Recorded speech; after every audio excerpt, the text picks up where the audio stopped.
Welcome back, everybody, here to our studio here in Berlin, bringing you out a match live with Toby1 and the Capitalist. That's right. Finally arrived here in Berlin, and like it's like, okay, you arrived in like actually, technically you arrived in today at like 1 a.m. in the morning, and now he's here casting tonight. Welcome to the slave driving camp of Join Dota.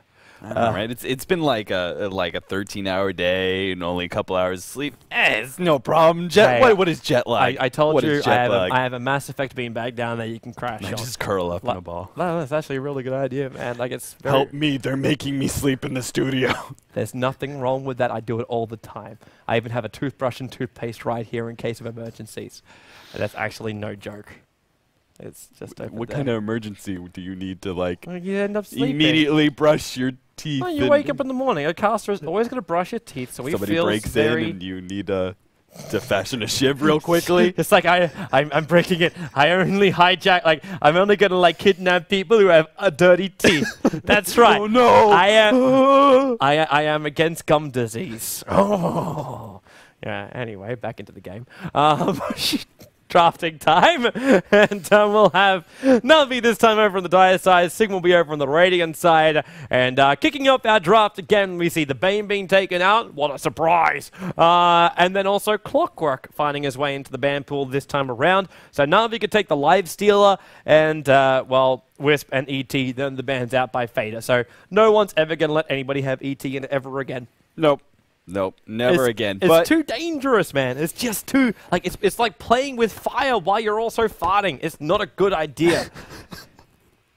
Well done, Toby. But now the question is, what are Sigma going to be able to pick up after giving Navi one of their most successful heroes, Lifestealer? They're going for the Mirana, no surprise there, and also the Venomancer, one of the top-notch supports in the pool nowadays. Did I mention, by the way? I don't know. You haven't mentioned it yet, so I can't answer that question yet. Venomancer, that level 4 Gale, stupid amount of damage.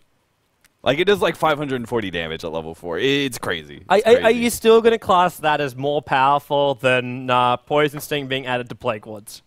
I mean, no, not necessarily, but it does sort of like, normally you look at it and I was like, oh yeah, definitely wards and Poison Sting, that's amazing. But at the same time, as I've kind of gauged the huge amount of damage coming out when you actually level up your Gale, I think it's kind of viable sometimes as a support if you see the opportunity to be able to go for a little bit more of an aggressive team fight build and going for that maxed out Gale early. But it just does an amazing amount of damage, and I think makes Venomancer that much more viable going into the mid to late game. So no surprise there, though. Navi picks up Furion.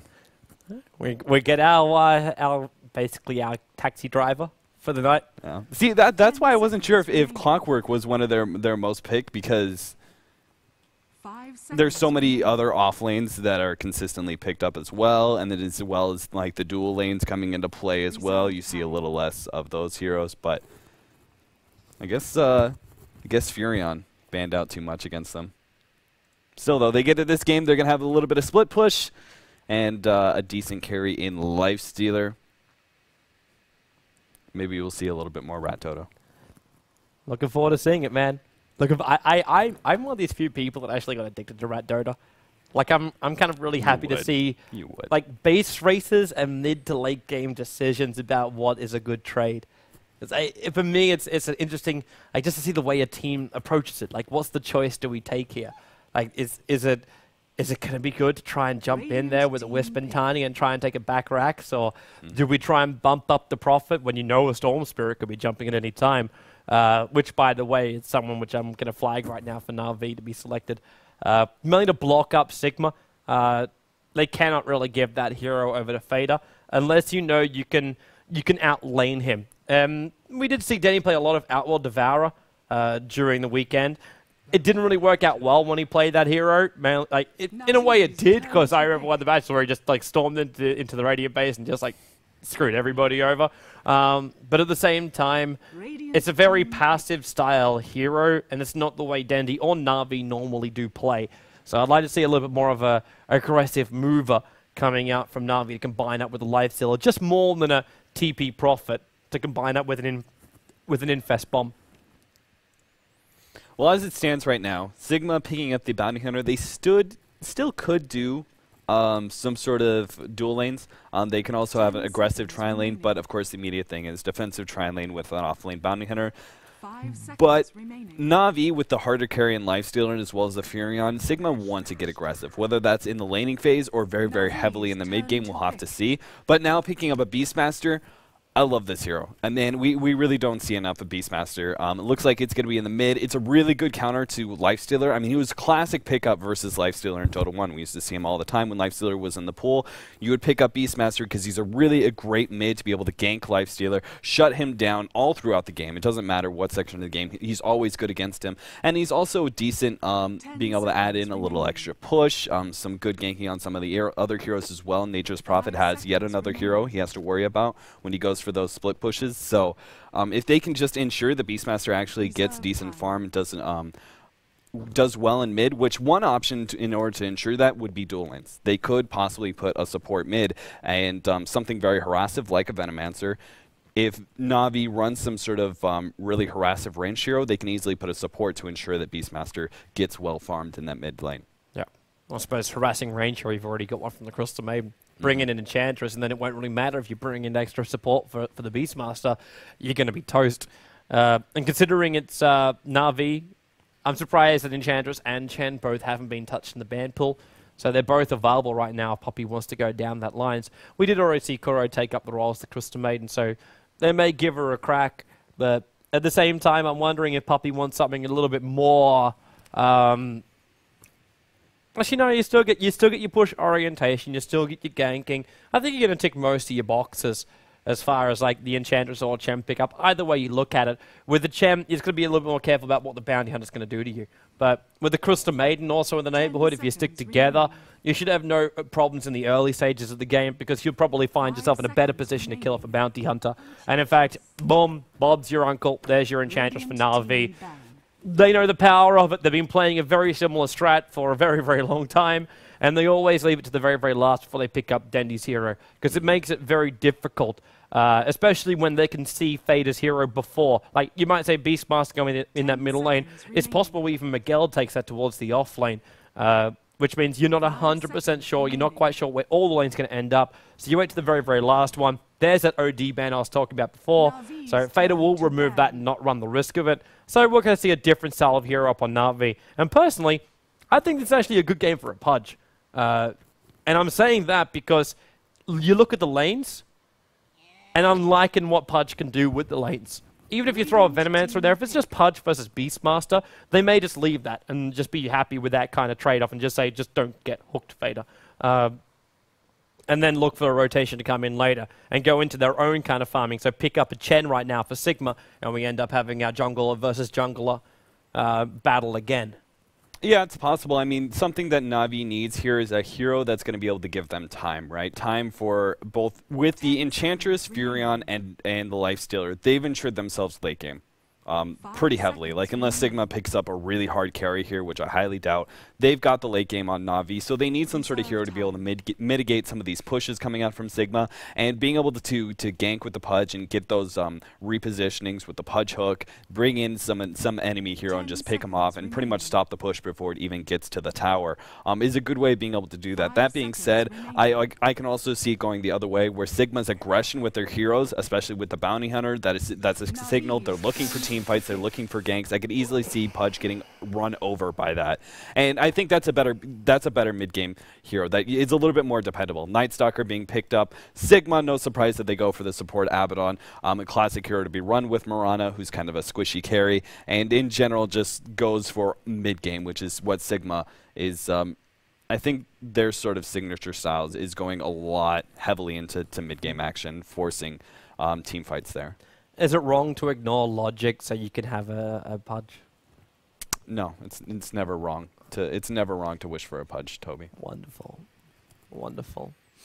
Because You can say you're hooked on him. But Nobody's made that joke before. I'm running away when he doesn't get picked. I always feel like my life has just been dismembered. I was going to say that. I was like, do you wish somebody would dismember you? You stole that one from me, Toby. Yeah, I'm sorry, man. I'm sorry. I'll just throw myself on the flesh heap now. Yeah, I was about to say, do you feel kind of like useless? Do you feel like you just don't want to do anything when a Pudge isn't in the game, like a heap of flesh just sitting there? That one's a stretch. That one's reaching for it. Yeah, that's like the 2-sentence long one where it's just like, I got this really funny joke that's got 4 different parts. Do you want to hear it? Answer normally, no thanks, I'm kind of good. Don't ask. Don't ask. You just flick that on people. I get this joke. A guy walked into a bar. It was funny. Na'Vi, well, I didn't read that. Na'Vi are 15-3 when something Furion something. I got distracted by your guy walked into a bar joke. Even though I knew it wasn't an actual joke that was going to follow, somehow it distracted me. Remember those like a World of Warcraft jokes? Those what was it with like I can't even remember it. Oh no, yeah, the human mage, the human mage you could have. It's like, I got this idea for a movie. It'll be a 3-parter. The first part will be like, I can't remember what he did for that one. It was such good times, man. It was such good times. So when you, sorry, the first part will be the Fellowship of the Bracelet. The second part will be a couple of towers, and the third part will be, hey, the king's back. Oh dear. So 15-3 with Furion and Lifestealer. Thank you, Cat, for bringing this cast back. No problem. Just rein it in. Rein it all back in. Just give us some slack and reel it in. Give us some slack and reel it in. All right, so it's a cast and a mackerel. The Night Stalker pick, right? Na'Vi have ensured themselves a good ganking hero that is going to be able to, again, mitigate some of the mid-game power of Sigma.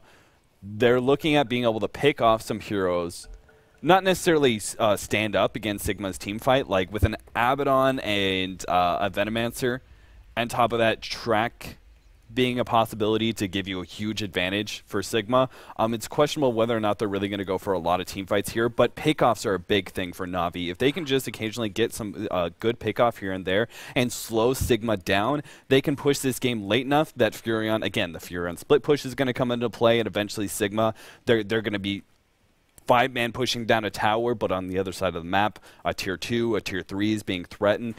All they have to do is just push it long enough for Furion to start carrying with his split push, and then long enough for Lifestealer and Enchantress to start hitting really, really hard. So look for a lot of Lifestealer Night Stalker ganks fairly early on. Look for those kind of rotations to be able to push out, but when Sigma groups up as 5, Na'Vi is probably going to be doing a lot of split push.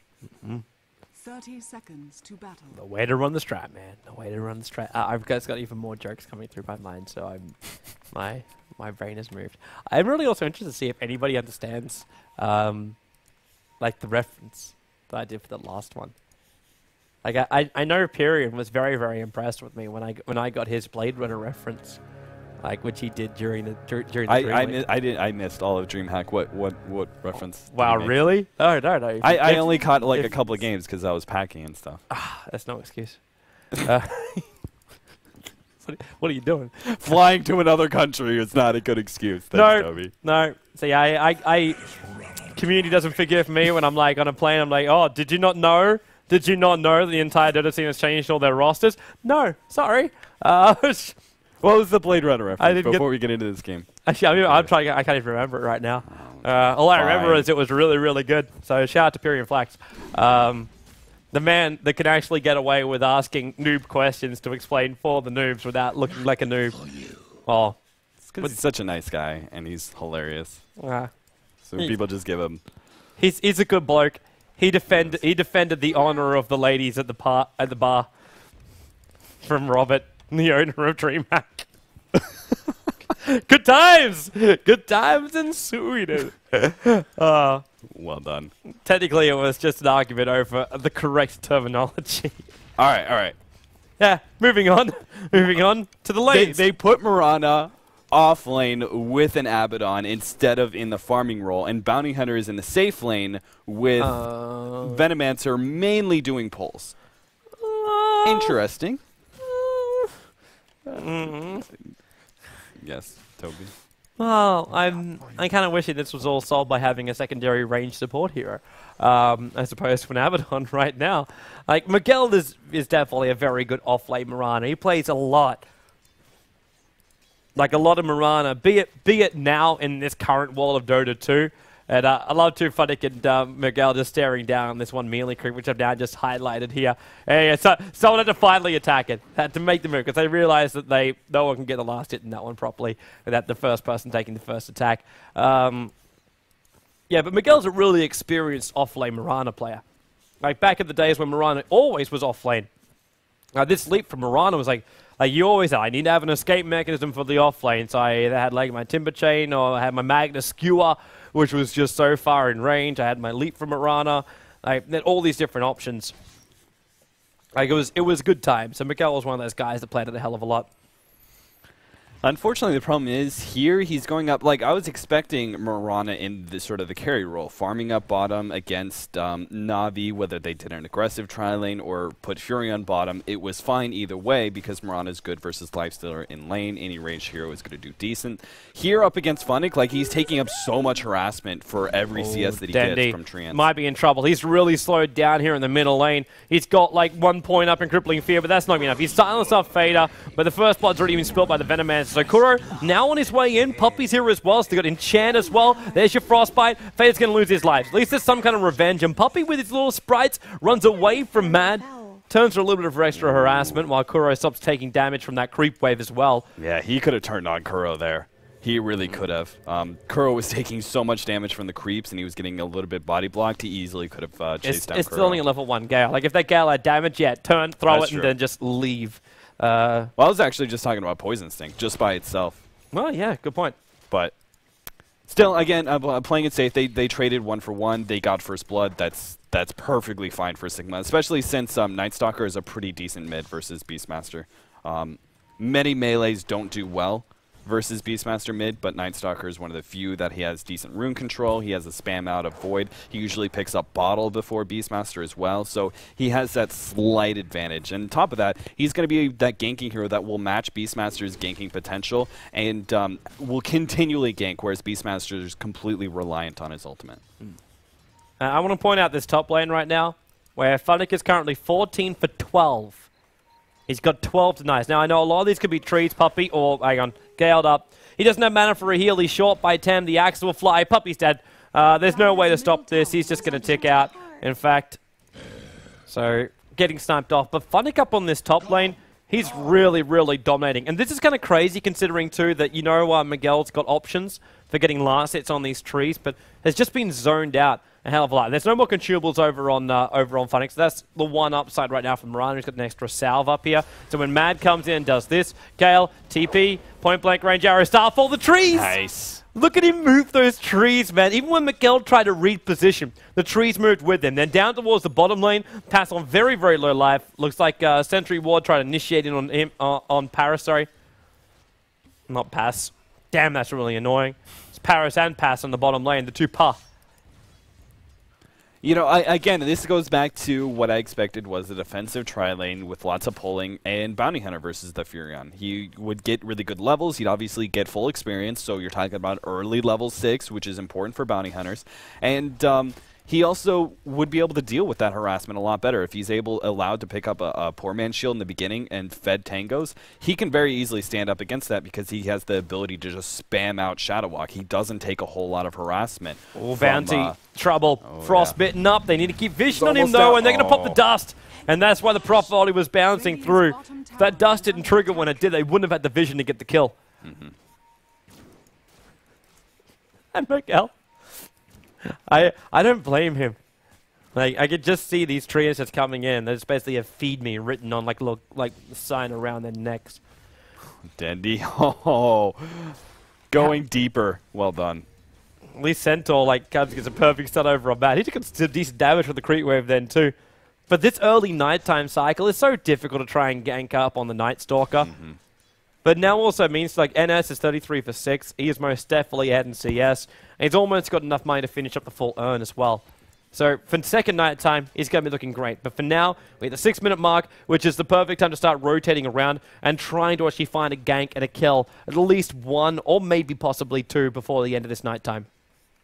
Yeah, look for possibly if he hasn't picked it up yet, so it's very, very unlikely. It looks like he's just going to really focus on the second nighttime. Normally, if you're going to go for any sort of rotation in the first nighttime, again, it's not as good as the old nighttime cycle. You really need to have those levels, so a lot of Night Stalkers will completely ignore the first nighttime. Maybe only go for 1 or 2 ganks, and if you do go for 1 or 2 ganks, you're going to get darkness at level 6. You're going to extend that nighttime to 8 minutes and 30 seconds, where you have just really hit your full potential as a Night Stalker with your full nuke. But here it looks like Dendi is probably not going to be making any rotations. Unless he gets a really good rune, he's just going to focus on that second nighttime. Yeah, and yeah, even that, like, what's he really going to get for that rune? Poppy. He sees the opportunity top. Yeah, there's Miguel. Leaves himself away, already with 1 slow, but then, well, you knew that stun was coming in from Dendi, or at least we knew it. Miguel, unfortunately, did not realize that. Throws out his ultimate, but couldn't get inside the invis fast enough. But that means there is at least a chance for Bounty Hunter to initiate into a Vorst. But how's a Vorst doing? Like, a Vorst going to go Bracer? He's doing perfect. You look at his CS, he's 40-5 right now. Like, the Bounty Hunter hasn't shut him down at all, and neither has the Potom shut down Furion at all. So none of these lanes have gone well for Sigma. Every single lane, Na'Vi has won. I mean, you look at the CS board, the top 3 are all Na'Vi. Yep. And Beastmaster's, like, he's keeping up. Like, at least got himself a buckler, and he's close to buying up the, well, he can buy up the headdress right now, but he won't have enough money to buy up the full mech yet. But he is on the way to that, which means Sigma, when it comes to that second nighttime cycle, like, let's not talk about their timing. So now we're going to have like a mech coming up for the Beastmaster. That's going to come in at a pretty decent time. Mirana, okay, what are we getting from her? We got Phase Boots. There is nothing on the courier for him. So sitting at 27 for 5 with 1 death hasn't really helped him at all. But we got Phase Boots, and what I assume is just going to be a wand and maybe a Ring of Aquila if he's lucky.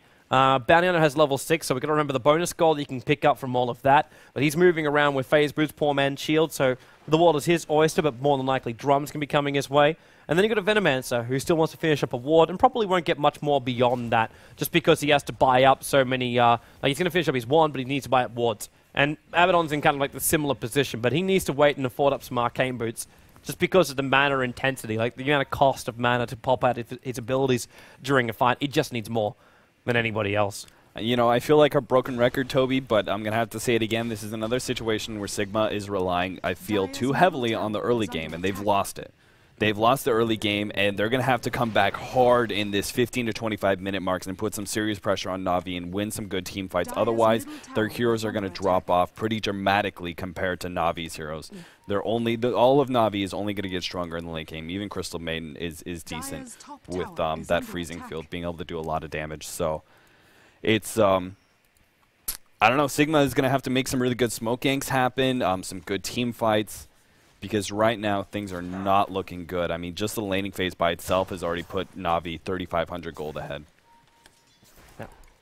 And that's without a single... Well, Dendi had that 1 TP rotation atop. But other than that, we haven't seen the Night Stalker come into play.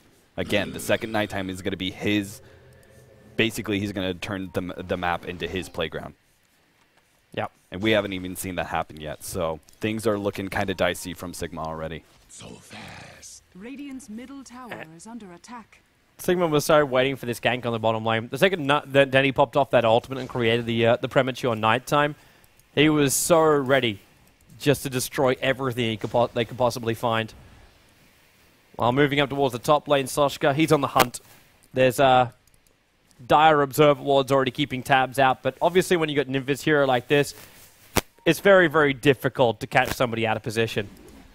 Yeah, but look at Funnick. He knows exactly, like, he knows Bounty Hunter is not farming anywhere. He can't kill Lifestealer. It's unlikely they're going to be able to kill Dendi. So the only real big option for this Bounty Hunter is to go gank Funnick. Well, TP's coming in, and they've managed to find the Bounty Hunter. Well played.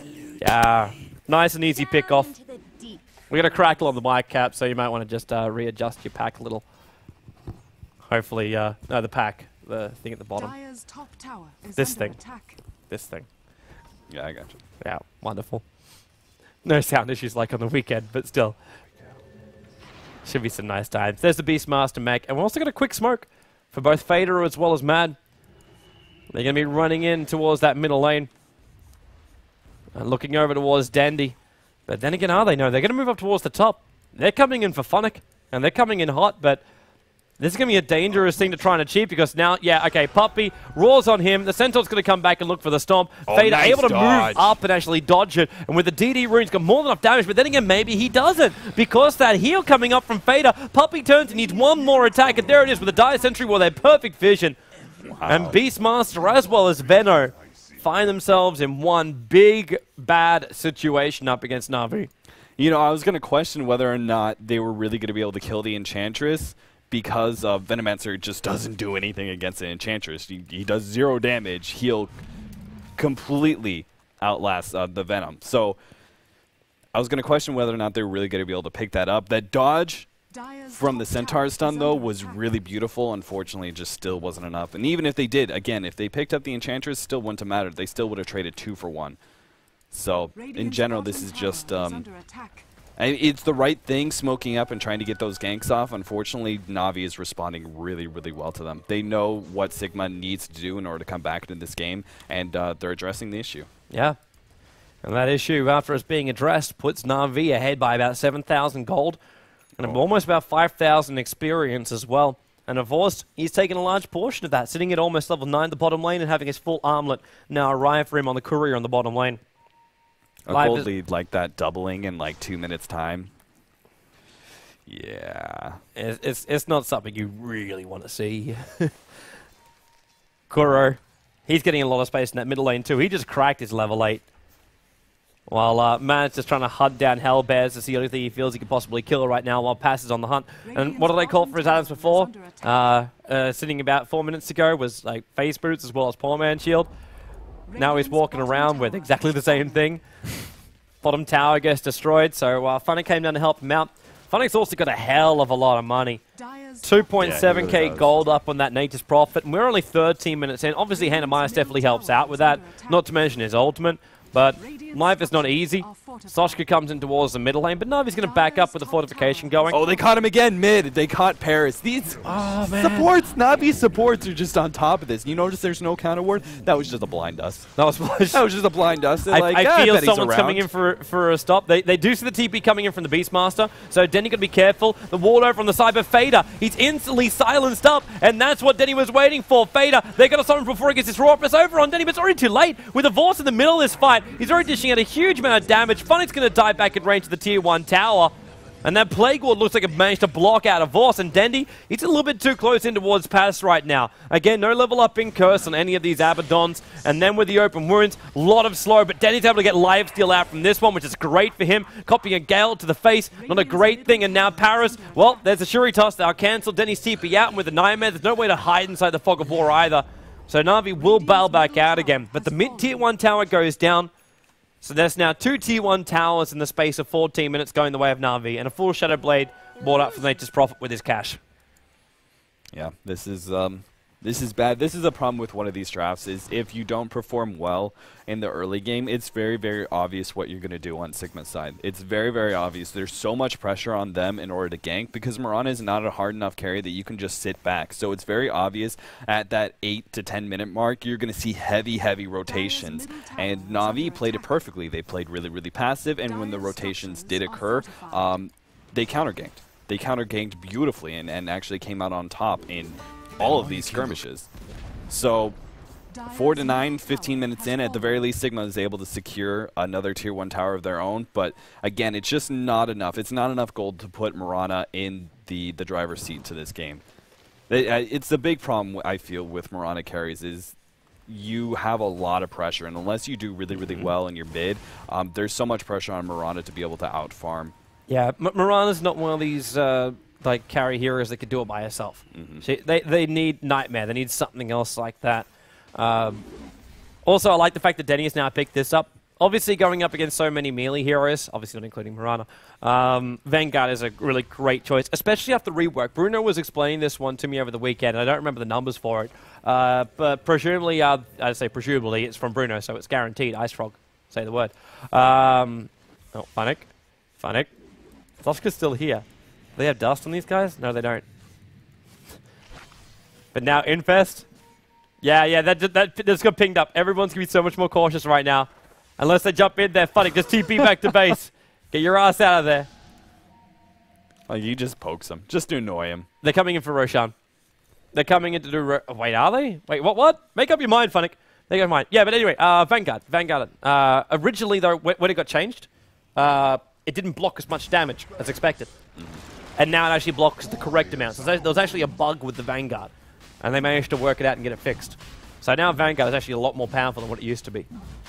Yeah, and it's a great item for Night Stalker. He's a hero that usually his mana pool is good enough on its own that really all you need is just enough survivability and damage to be able to dive some of these tier 1 towers.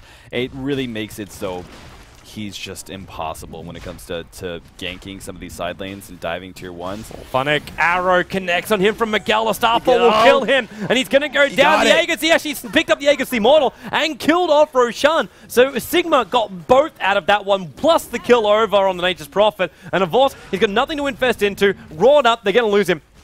They lost Roshan and they lost 2 cores, and they're about to lose Koro. Arrow will connect just as he popped off the TP scroll as well. So Mirana, not only do they take out Roshan, they get the gold from that, but they take 3 hero kills against Na'Vi. Critical moment and flashback to game number 2. A huge moment. And now they're going to be able to take a tier 1, possibly even go for a tier 2. I mean, you really shouldn't let up once you're able to successfully turn the game around like that. They can easily go for a tier 2. They've got great heroes for it. Beastmaster with his aura gives a little bit of pushing power, but mainly it's the sustainability of Abaddon in my mind that allows them to be able to go for a tier 2 here. Yep. But at the same time, again, Furion, Funnick split push is coming.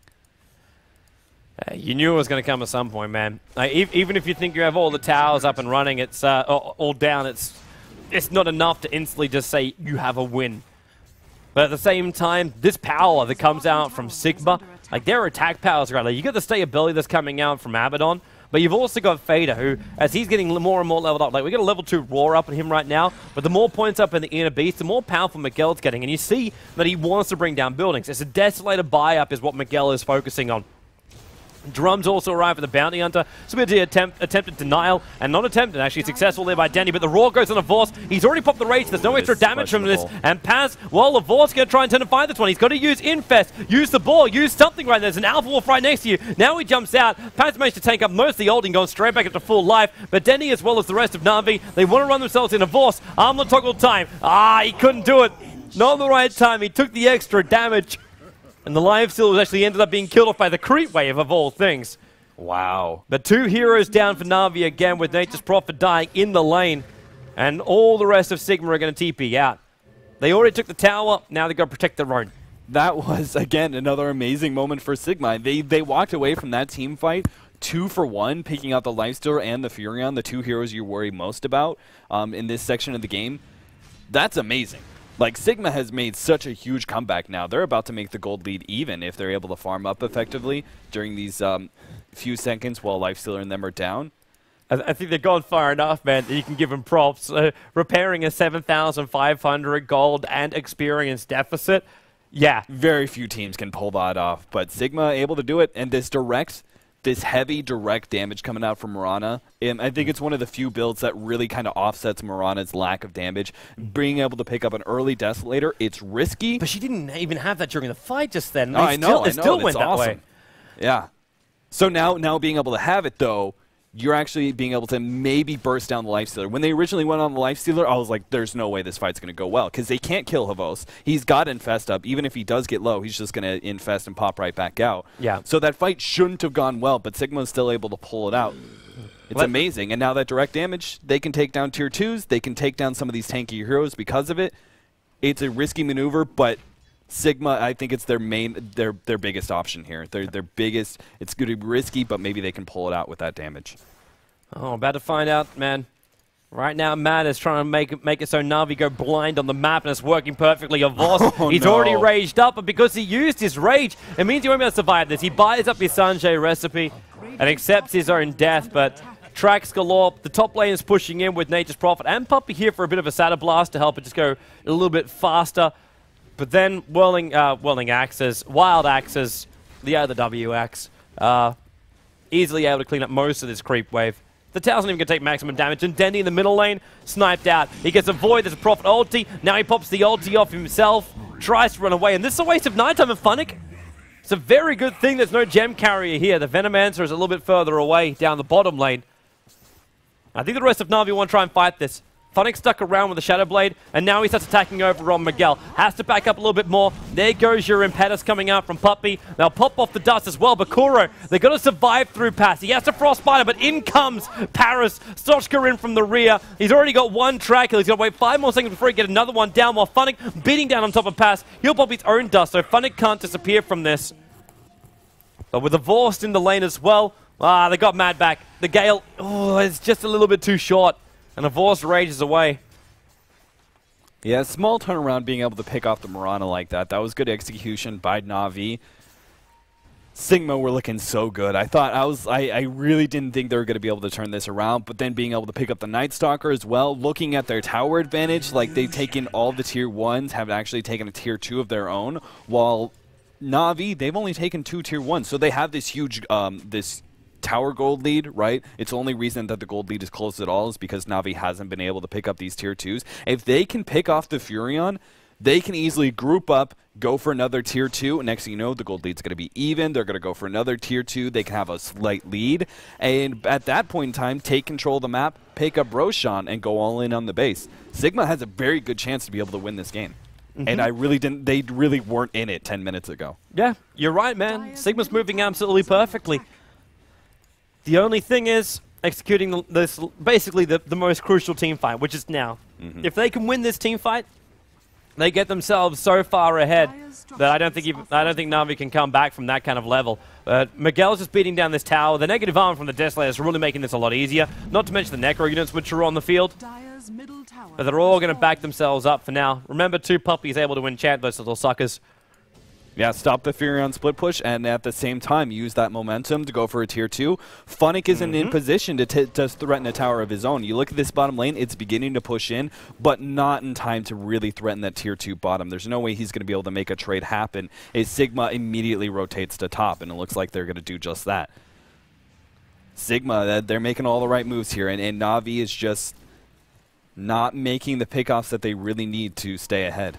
Yep.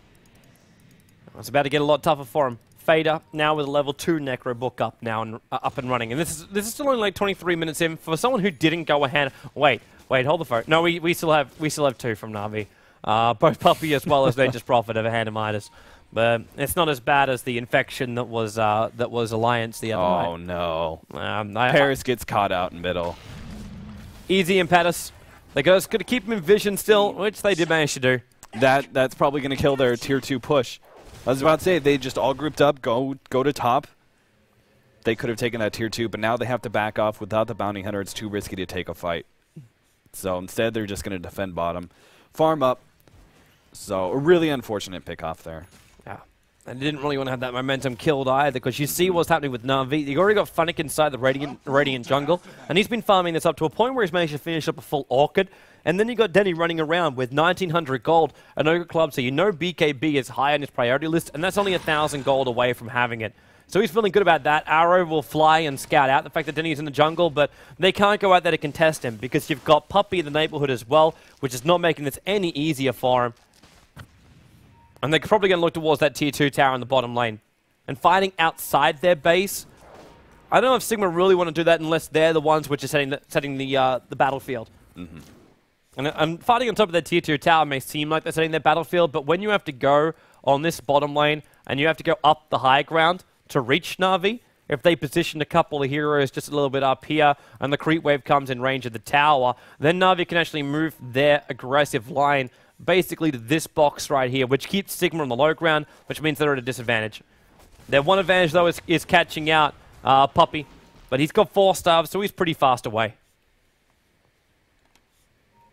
Yeah, unfortunately, they're just delaying. Na'Vi's doing a good job of delaying, drawing attention from Sigma elsewhere. I think if Sigma wins Roshan coming up, it's coming up fairly soon, 2 minutes time. if they can just take tier 2 and angle for that Rosh, try and get some sort of pickoff maybe in the in-between time of tier 2 and Roshan with a smoke or something like that. If they can get that pickoff, they've got a great chance to win this game. However, it's only going to take one team fight for Na'Vi to regain the ground that they lost and put Sigma right into the position they were 10 minutes ago. It's really not going to take much. And in the team fight, can very easily be won with how squishy Mirana is. I mean, she's going straight for pure damage, which is, again, a risky build that could pay off, but it can also go the other way so heavily if Na'Vi is the ones initiating. And they can be pretty shortly. You see Denny's next item, like, yeah, I was wrong with the BKB. Oh, wow. It's actually going to be an Aghanim Scepter. So with an Aghanim Scepter as well as a gem, it's going to be almost impossible for Sigma to surprise Na'Vi. And that's probably like the worst possible thing you can have. It's a legal area of effect map pack. Mad, well, are they going to use enchant for this one? Mad's just TPing out. I think Kuro realized he wasn't going to get there in time either, so he just started turning himself back as well. But with that 9-stock, with everything else he's got up, like, it's just going to be a very obvious 5-man versus 5-man fight, which is exactly what Na'Vi want, because they know they'll never take it. Like, 5-man fight, you could have forced that from Sigma. Na'Vi just split push. So the Vice already coming up from Funnick with the amount of money he's pulled off from the side lanes. So it won't be long before that tier 1 tower does go down. Miguel and Pass can't remain this far up. And now, Orchided, Funnick's just going to back himself up a little bit more. It's just giving Miguel something to think about up on this top lane. Realizing he won't die, but just want to make sure.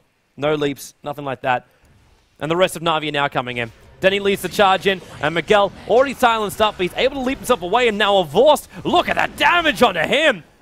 Wonderful play by Sigma. They just bring everybody in, and look at that 4 points of Inner Beast going to work on everybody. Funnick dies as well. The track was fast enough coming up from the Bounty Hunter, and now you'll get one over on Koro. And look at that movement speed just move up. 456, they use the Invis as well. There's 4 stars being used by Puppey, and he leaves his teammate to die. And as Miguel takes a double kill, that Alpha Wolf, lol, tanks up the arrow, which I'm pretty sure was meant for Enchantress, sitting up on the cliff. You know, I scrolled my screen past that cliff too quickly to see the Alpha Wolf, and I was like, where'd the arrow go? Where'd it go? And there's a dead Alpha Wolf on the cliff. No, but that was a great team fight for Sigma, and this is exactly why the straight damage build is really, really good. You saw the damage coming out on that Lifestealer. They were able to pop him with the Beastmaster ultimate before he can get up and try and get an Infest off. And on top of that, you've got an Aban being able to protect Mirana when they do try and initiate on her. That's Pass's only job, is just to keep the Mirana alive. Honestly, he probably shouldn't even consider shielding anybody else but Miguel. Top tier 3 towers now going down. Prophet's up in 3 seconds time, so they'll have his ulti then, which is why you see Na'Vi already looking to initiate. Kuro, however, getting stunned up by a 5-second arrow doesn't make life any easier. And Sigma, they're up and close. Prophet ulti is gone, bounces through them all, but not enough damage. Miguel does drop down low, but it's not enough to kill him off. They're still going to get rid of these Necro units. Miguel's coming back in closer. Roars over on a Force. Again with the rage. He needs to have time to infest. And now he's up. He never got the infest off. Those infestors, they just keep flying into the Bounty Hunter, which Na'Vi will now get the kill on, while Crystal Maiden gets destroyed out by Sigma, who just keep fighting. But Dendy, he's going to drop. Vader is just way too strong right now, beating him through. The dust has popped. The ward's inside, so they can see Funnick TPing out, but it doesn't even matter. Or does it? Mad, he's trying to make his way back through the creep wave, which he will be able to maybe do so. Puppey, he's got a couple more impetus up his sleeve. Kuro running out way too far. He really tried to go in for that one, and Puppey just said, sorry, Kuro, I'm not interested at all, which means Sigma can easily turn around and just take that Crystal Maiden out. You know, it's funny, that was so close to Sigma completely, like, destroying Na'Vi and ending the game right now. If Paz had been able to heal, he was mid-animation. If he'd been able to heal Mirana right before he'd gone down in this man fight, they would have kept Mirana alive successfully. That would have been the melee racks down. And another thing, Funnick barely got out. Paz actually walked away from that team fight because Funnick sprouted himself. He lost vision, but Venomancer a second later threw a ward inside. If Paz had stuck around and actually thrown down the Mistcoil on him, Funnick would have died, and then they would have completely just trounced Na'Vi. If both of those things had happened, Sigma would have ended the game right there. They would have been up enough, Abaddon being able to give them enough sustainability to go for the tier 3 in middle or back up and take Roshan. And they'd be at such a huge advantage that I don't think Na'Vi would be able to come back from that. That being said, there's still a chance for Na'Vi to win this because that didn't happen. Arrow, the tree's going to tank it up for him, and Roshan's already dead. So Aegis Immortal goes into the hands of a Vorst. And Prophet's just TPing out as quickly as possible. And Sigma, they're a little bit too late to the party. All the nibbles have already been eaten. And Venomance now with a level, got double 3 Necro books. Like, that's really, like, for me, that would be the scariest thing if I was going up against a Sigma lineup. Well, right now, maybe a little bit more scary is the fact that Fader is now building in to an Aghanim Scepter. And once he sells one of these things he's got in his inventory, he's got it. And you've got one of the most powerful auras with Necrobook minions as well. The attack speed aura coming out from Beastmaster is extremely good because not only is it just good extra damage coming out from the Necro minions when you're fighting up against a tower, but against these enemy heroes, their mana, they take so much extra damage from the melee creep because of the extra attack speed coming out from those minions. They can very easily just siege towers, and when Na'Vi tries to push up against them, pop those Necrobook minions, and they'll pretty easily win the team fight, I feel. But Aegis is still a big factor here in this Na'Vi. That is true, man. While they have that, the chance of surviving and just living to fight again, because Vorst has died so quickly. Like, both the last fights, Sigma is focused on a Vorst as the primary hero to bring down. This time around, it won't be anywhere near as effective. So up they come towards the high ground. They're still only taking one range Rax, as the only Rax they've managed to pick off so far. But they're looking for more. Now the Impetus start to fly, Miguel able to leap himself away. The Roar goes out in Denny, and they're going to turn on the Night Stalker this time around, which means a Vorst in the middle of the fight. He's doing minimal damage. Like, he's trying to attack up over onto Sorska, but it's next to no damage. Sigma is the guys who are controlling this fight right now. Sprout or not, Funnick is perfectly seen. He'll go down. Denny is brought back to be part of this fight, and now also Prophet. Bakuro, Puppy, just jumps up, sorry. The Miguel leaps up to kill off Puppy, and they're going in deeper. This is GG. Yeah, Na'Vi have lost their entire Rags, and Puppy admits it. The GG call comes out, and would you believe we're going to a 5th and final deciding matchup between Sigma and Na'Vi. Winner faces up against Speed Gaming in the semi-final. Unbelievable, especially that last team fight. Really smart play there from Sigma. They recognize the fact that Aegis up on Lifestealer. He went race car build, right? He's not dealing that much damage anyway. Ignore him. He's got Aegis anyway. Completely ignore him. Pop the Night Stalker instead. Really smart targeting there from Sigma. Allowed them to be able to finish off the game against Na'Vi. Extremely well done. My hat is off to Sigma. I really didn't think they were going to be able to stand up against Na'Vi as well as they have been. Yeah, and it's looking good. It's looking good right now if you're a Sigma fan, and looking good if you're a Dota fan, because it means there's more Dota coming up in just a couple of moments' time, so stay tuned and we'll see you shortly.